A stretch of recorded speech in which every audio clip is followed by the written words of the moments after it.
पांचवा, सिद्ध कीजिए कि एफ आर से आर में एफ एक्स बराबर यदि एक्स 0 से बड़ा है तो उसका मान होगा 1, यदि एक्स 0 के बराबर है तो उसका मान होगा 0, यदि एक्स 0 से छोटा है तो उसका मान होगा ऋण 1।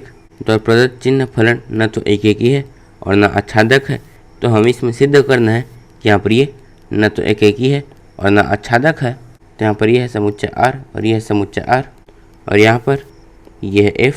तो जब x का मान 0 होगा तो इसका मान आएगा 0, और जब x का मान 0 से बड़ा होगा तो उसका मान आएगा 1। मतलब इन सभी के लिए यहाँ पर x का मान आएगा 1, और जब x का मान 0 से छोटा होगा तो उसका मान आएगा ऋण 1। मतलब इधर जितनी भी संख्या हैं उन सभी के लिए x का मान आएगा ऋण 1। तो यहाँ पर ये फलन एक ही नहीं है, क्योंकि यहाँ पर एक ही मान के हमें कई सारे प्रतिबिंब प्राप्त हो रहे हैं, जिसका मतलब है कि यहाँ फलन एक ही नहीं है। और यहाँ पर ये फलन आच्छादक भी नहीं है, क्योंकि यहाँ पर सहप्रांत के केवल ऋण 1, 0 और 1 के प्रतिबिंब हमें प्राप्त हो रहा है, बाकी इन सभी के हमें प्रतिबिंब भी प्राप्त नहीं हो रहे, जिसका मतलब है कि यहाँ फलन आच्छादक भी नहीं है। तो हम यहाँ पर लिखेंगे यहाँ x1 बराबर 1 और x2 बराबर 2।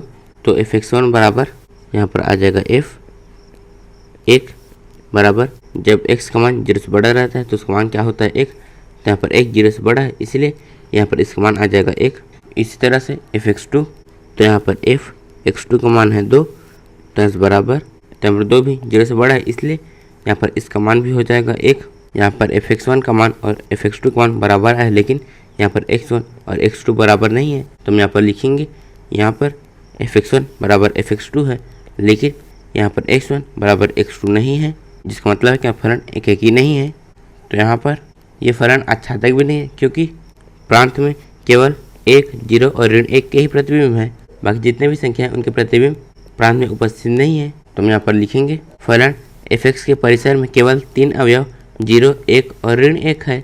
इन तीनों अवयवों के अलावा सप्रांत के किसी भी अवयव का प्रांत में पूर्व प्रतिबिंब विद्यमान नहीं है, अतः फलन आच्छादक नहीं है। तो यहाँ पर हमने सिद्ध कर दिया कि फलन न तो एक ही है और न आच्छादक है। इस प्रश्नावली के नोट्स आप नीचे डिस्क्रिप्शन में दी लिंक से डाउनलोड कर सकते हैं, और ऐसी वीडियोस के लिए चैनल को सब्सक्राइब जरूर करें। धन्यवाद।